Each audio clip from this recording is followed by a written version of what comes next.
Today we talk about modified natural frozen embryo transfers. Should you do them? What's the benefit and what's the harm? I'm Dr. Mark Amols, and this is Taco Bout Fertility Tuesday.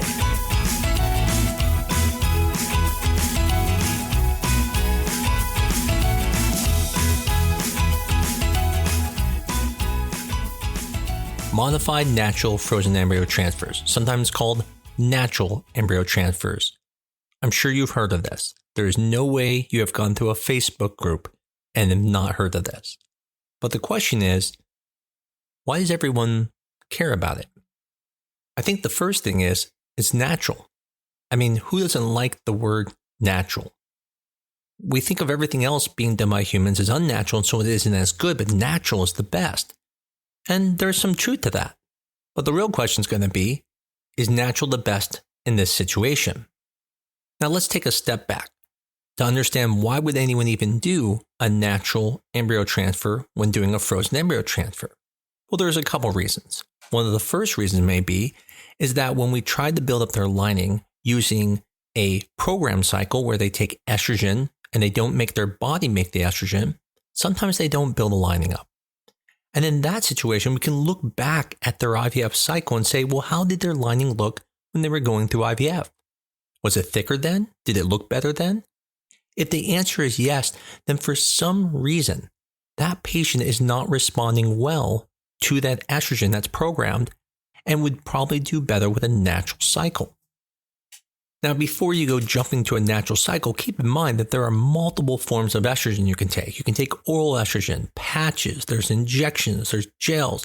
There are multiple things. And then there's other treatments you can do to also help estrogen levels go up, such as taking medications that increase blood flow to the ovaries and to the uterine lining.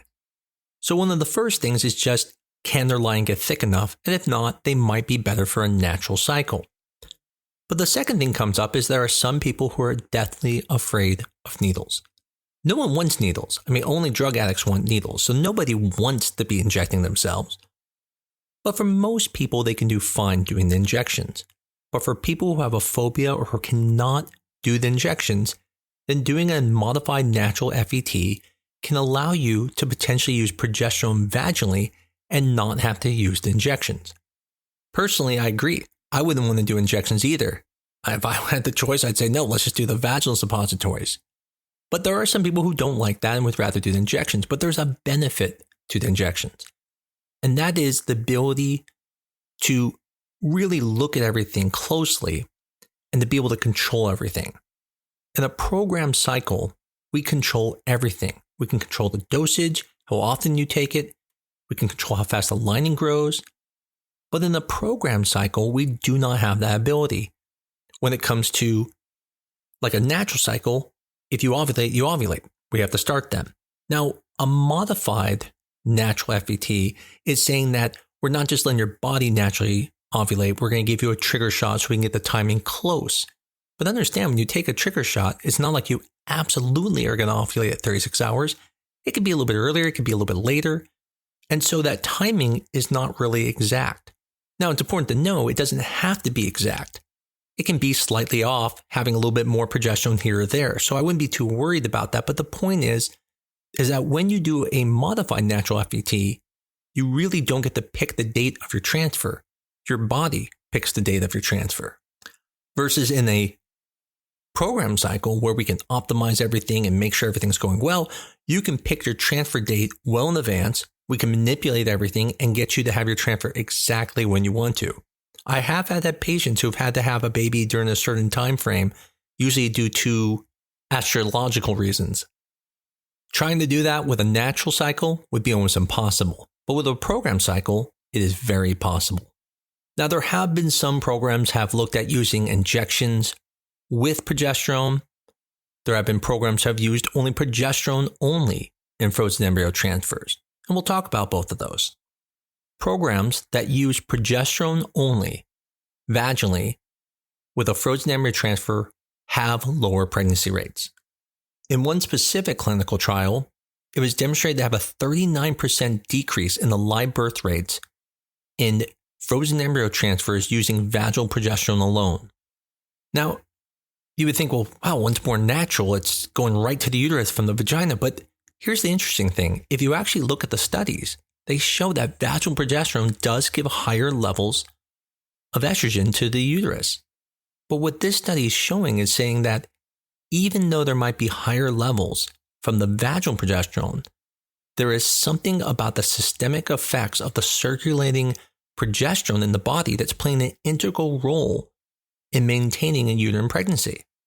Therefore, it is not recommended to do a frozen embryo transfer with progesterone only vaginally. Now, that's different if you're talking about a natural frozen embryo transfer. And we'll talk about why that's different in a second. But first, there are some places that will do both vaginal and injectable progesterone for program cycles. And there's nothing wrong with this. Matter of fact, what the studies have shown is that the chances, if done correctly, will be the same as if you're using just progesterone injections only. Now, it's important to understand that that does not mean you can go out every 5 days and have an injection.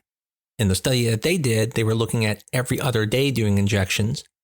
Even I myself don't feel that comfortable with that and recommend people being on injections first and then eventually switching over to both injection and vaginal and then checking the progesterone levels before you make that switch.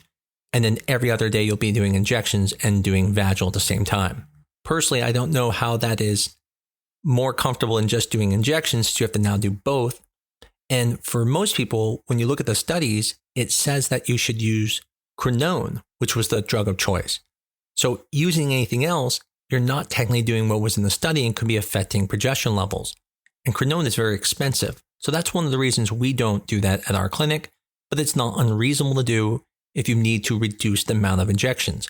Anytime we have anyone with increased inflammation or problems with injections, we will then start to go to injections with vaginal progesterone and then spread the injections out. But we do it very carefully. We check progesterone levels while we're doing it and make sure the progesterone levels internally in the body are not going down. So the big question is, what do the studies show about natural frozen embryo transfers versus programmed frozen embryo transfers? And is one better than the other? And the simple answer is no. They seem to be the same. You do not get improved chances of a live birth just by doing a natural frozen embryo transfer versus doing a programmed frozen embryo transfer. Now, there are benefits like we talked about, which is you don't have to take injections, but you lose the timing. So you can't determine when your transfer is going to be. Your body will determine that. One of the things that people don't talk about when it comes to natural FETs is that they have a high cancellation rate. And that's because there's so much that can go wrong. If you ovulate too soon, if your progesterone levels go up too soon, all those things can affect the cycle being canceled. And so when you look at it from that standpoint and say, well, if I'm looking at the number of cycles it gets to get pregnant, then in that situation, there is a higher live birth rate than natural FETs if you're incorporating all the canceled cycles into the analysis.